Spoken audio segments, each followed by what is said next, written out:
Baik, halo semuanya. Selamat bertemu dalam materi berikutnya untuk mata kuliah statistika deskriptif.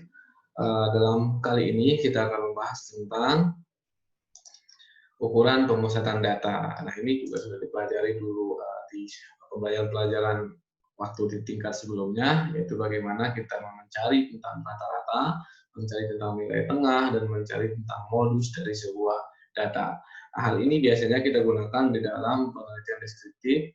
Ini menjadi alat analisis awal sebelum kita melakukan analisis inferensial dari sebuah data, baik itu penelitian, baik itu hasil survei, dan seterusnya.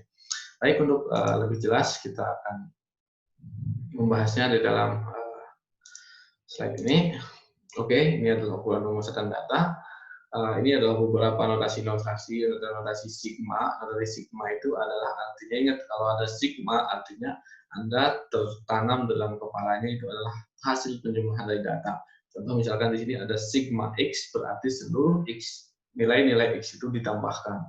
Yaitu sigma x itu artinya jumlah dari nilai X, yaitu 2 tambah 3 tambah 5 tambah 7 sama dengan 17.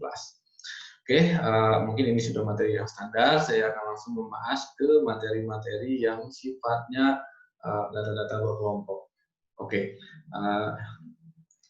ini untuk rumus dari rata-rata itu sendiri. Ini adalah aritmatika ya, di mana AJ ini adalah nilai tengah, sedangkan FI ini adalah frekuensi pada FJ ini adalah frekuensi pada nilai tengah yang di sini. Terus kemudian ini adalah sigma atau jumlah dari frekuensi pada ke J. Nah, untuk lebih jelasnya saya akan membahasnya di dalam rumusan di sini. Oke, nah ini kemarin kita sudah belajar tentang distribusi frekuensi, di mana kita hanya sampai tahu tabel dalam kolom yang kedua ini ya, 1, 2. Nah, AJ ini adalah nilai tengah dari rentang pada atau distribusi frekuensi yang kita dapatkan sebelumnya. Jadi tinggal dijumlahkan saja 50 ditambah 54, kemudian dibagi 2. 50 ditambah 54 sama dengan 104, dibagi 2 sama dengan 52. Nah, jadi AJ ini adalah nilai tengah dalam rentang ini. Begitu juga ini tinggal 55 tambah 59 dibagi 2 sama dengan 57. Begitu juga sampai berikutnya. Lalu kemudian yang kita butuhkan adalah AJ dikali FJ atau nilai tengah dikali frekuensi. Nah, frekuensi nilai pada nilai tengah ini yaitu masing-masing 1. Berarti 1 kali 52 sama dengan 52, 2 kali 57 sama dengan 114, 11 kali 62 sama dengan 682, dan seterusnya sampai kemudian terakhir, dan kemudian 6030 ini adalah jumlah dari seluruhnya. Nah, seperti tadi, ini adalah sigma AJ dikali FJ. Nah, jadi ini adalah AJ kali FJ, ini semuanya dijumlahkan. Ingat, sigma itu adalah jumlah. Oke, di sini bisa dilanjutkan setelah menemukan nilai ini, lalu baru kita masuk ke dalam rumusnya. Itu ini adalah rumusnya, di mana sigma AJ kali FJ itu jumlahnya adalah 6030, lalu kemudian sigma FJ atau sigma dari seluruh frekuensi ini adalah 80.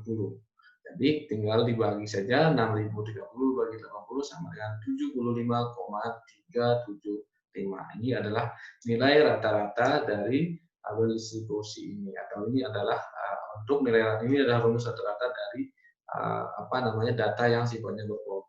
Kalau yang tidak berkelompok, cukup tinggal dijumlahkan saja seluruh datanya dibagi dengan banyak data. Oke, selanjutnya kita akan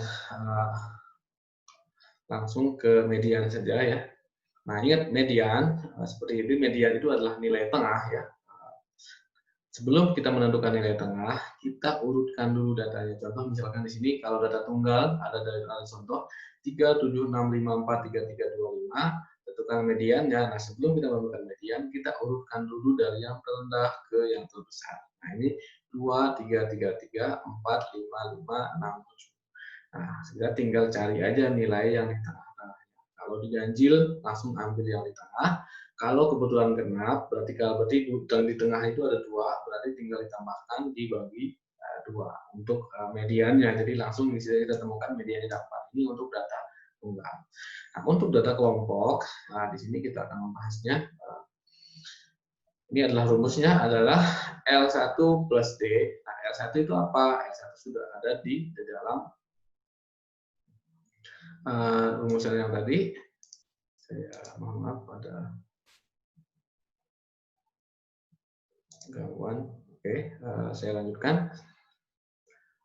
Jadi L1 adalah batas bawah kelas median. Nah, supaya lebih gampang kita praktikkan saja. L1-nya adalah 74,5. Sebelum kita lari ke sini, kita akan satu-satu dulu sesuai dengan rumus ini ya. Oke. Kelas mediannya 75 sampai 78, diletak pada 21. Nah, bagaimana cara menentukan kelas median ini? Anda tinggal menentukan, tinggal jumlah dari frekuensinya 80, berarti di tengah-tengah 80 ini adalah nilai pada kurang lebih pada 40, pada angka 40 atau 41. Gimana caranya? Oke. Gimana cara menentukan nilai yang ke-21 ini? Ya, ingat ini bagi 2 saja berarti 40. Nah, cari nanti data yang ke-40 atau ke-41. Oke. 1 tambah 2 sama dengan 3, tambah 11 sama dengan 14, tambah 10 sama dengan 20. Saya ulangi, 1 tambah 2 sama dengan 3, tambah 11 sama dengan 14, sama dengan 24, tambah 36, nah, ditambah 20. Nah, ini sampai sini 36. Ingat yang kita butuhkan adalah 40 atau 41. Nah, karena ini adalah hasil pembagian 2 dari 80 ini ya. Kita akan cari tengah-tengah. Nah, ini tadi 36. Nah, berarti kalau ditambah dengan 21 ini jadi 57. Nah, berarti angka ke-40 atau 41 itu berada pada rentang di sini. Maka inilah yang dianggap sebagai kelas mediannya. Nah, kita tandain di sini supaya tidak salah. Nah, barulah kita kemudian mencari L1-nya. L1 itu adalah batas bawah ya. Ini batas bawah kelas median. Ingat batas bawahnya tinggal 75 ini, angka pertama ini kita kurangi dengan 0,5. Jadi akhirnya 74,5 ya kelas median yang di sini. Ini didapat L1 ini didapat dari angka pertama dikurangi 0,5. 0,5 dari mana? Itu dari rumusnya. Bagaimana kalau di sini desimal? Nah, nanti ada caranya sendiri ya. Nah, ini kebetulan untuk yang bilangan-bilangan pada rentang yang bilangan bulan. Nah, D. Nah, bisa dilihat D itu adalah lebar interval kelas. D itu di sini ada 5. Bagaimana cara menghitungnya? Di sini dari 50 ke 4 berapa? 4. Salah, yang dihitung itu adalah dari angka pertama, yaitu 50, 51, 52, 53, 54. Nah, seperti yang saya bahas di awal dulu sebelumnya dalam membuat distribusi frekuensi, menghitungnya mulai dari yang pertama, yaitu 50 sampai dengan 54, itu D-nya itu adalah 5. Ingat nih, lebar kelas interval kelas. Nah, setelah kemudian D, kita cari dulu dari setiap masing-masing ini. Itu setelah nanti diketahui baru kita tinggal memasukkan ke dalam rumusnya. Oke, N per 2. N itu apa? N itu adalah jumlah data. Jumlah data kalau dalam data kelompok cukup kita hanya melihat frekuensinya saja. Oke, jadi 80 dibagi 2 sama dengan 40. Nah, oke, nah, sigma F. Nah, sigma F ini apa? Lihat di sini. Jumlah frekuensi sebelum interval kelas median. Nah, yang tadi saya hitung di sini. Ya, ingat jumlah frekuensi sebelum. Nanti karena jumlah ini kelas mediannya, berarti tinggal dijumlahkan mulai dari 12, 10, 11, 2, dan 1. Ini jumlahkan. Ingat, 21 tidak termasuk. Nah, ini tadi saya sudah hitung, itu hasilnya adalah 36. Nah, jadi sigma F itu adalah jumlah frekuensi sebelum, yang sebelumnya, jadi total yang sebelumnya. Akhirnya di sini ada 36, dan frekuensi media F median ini adalah frekuensi pada kelas median sendiri, yaitu 21. Nah, setelah angka-angka yang ditemukan, kita tinggal mensubstitusikan ke dalam rumus yang tadi. Oke, di sini tidak L1-nya 74,5, D-nya sama dengan 5, N per 2-nya tadi sudah 40, sigma F-nya adalah 36, dan F median untuk frekuensi pada kelas median itu adalah 21. Nah, dalam operasi yang seperti ini, mana yang didahulukan? Kita dahulukan dalam kurung dulu ya. Jadi 40 dikurangi 36 dibagi 21, setelah hasilnya itu, lalu kemudian kita kalikan dengan 5. Yang ini tahan dulu, nggak usah dioperasikan. Nanti ini terakhir. Nah, ingat, 40 dikurangi 36, terus sama dengan 4. 4 dibagi 21, nah hasilnya desimal dikali dengan 5. Nah, setelah hasil pengalian ini, baru kemudian kita tambahkan dengan 74,5. Hasilnya adalah 75,452. Oke, jadi di sini untuk mediannya, mohon maaf ada gangguan sedikit. Untuk mediannya akhirnya kita dapatkan bahwa 75,452. Oke, terakhir kita masuk lari ke modus. Nah, modus itu adalah nilai yang sering muncul atau nilai yang paling banyak. Kalau dalam data tunggal seperti ini, ada contoh 2, 2, 5, 7, 9, 9, 10, 10, 1, 2. Nah, untuk modusnya kita tinggal melihat berapakah angka yang paling sering keluar. Di sini kebetulan angka yang paling sering keluar adalah 9. Nah, bagaimana untuk data tunggal? Nah, data tunggal di sini rumusnya sudah ada ya. L1 plus D seperti ini tadi, batas bawah kelas modus, terus kemudian D itu adalah lebar interval. Nah, ini adalah delta 1, frekuensi kelas modus dikurangi frekuensi kelas sebelumnya. Nah, dan delta 2 adalah modus dikurangi dengan yang sesudahnya. Oke, supaya lebih gampang, kita langsung ke contoh saja. Oke, di sini untuk kelas modus seperti tadi ya. Modus itu beda dengan ini, median kebetulan ini sama. Modus itu kan yang paling sering muncul. Karena yang paling sering muncul, otomatis kita melihat yang frekuensinya paling besar. Nah, ini kebetulan sama tadi dengan yang median. Jadi, kalau seandainya berbeda, misalkan ini ada 23, berarti yang kita ambil sebagai kelas modus itu ada yang sini. Tapi karena ini kebetulan paling besar juga 21, berarti inilah yang dikatakan kelas modus. Jadi, inilah menjadi acuan kita. L1 tadi berarti sama ya caranya, 75 dikurangi 0,5 sama 4. D tadi sudah dihitung juga panjang rentang lebar interval kelasnya. Lalu kemudian delta 1. Nah, dikurangi antara frekuensi kelas modus dikurangi yang sebelumnya, berarti 12. Ingat, bukan dikurangi dengan seluruhnya, tapi hanya yang pas di sebelumnya.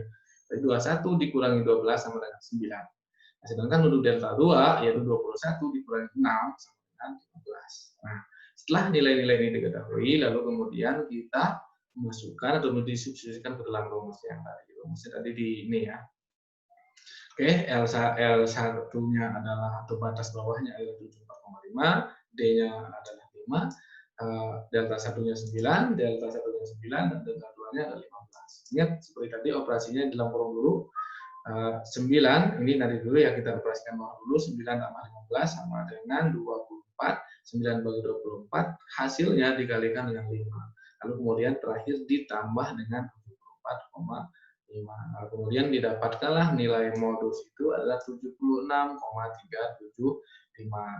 Nah, jadi nanti di dalam kelas dalam perhitungan median modus dan rata-rata ini, nilai hasil yang ketiganya kalau dalam satu data yang sama tidak boleh terlalu jauh perbedaannya.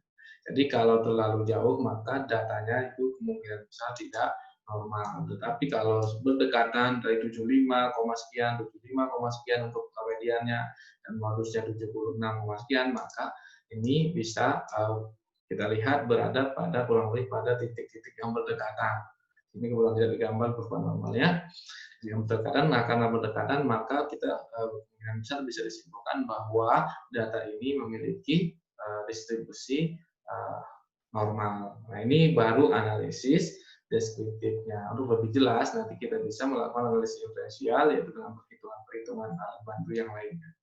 Oke, itu saja mungkin untuk pertemuan kali ini. Sampai bertemu dalam pertemuan-pertemuan berikutnya. Salam sehat untuk semuanya. Terima kasih.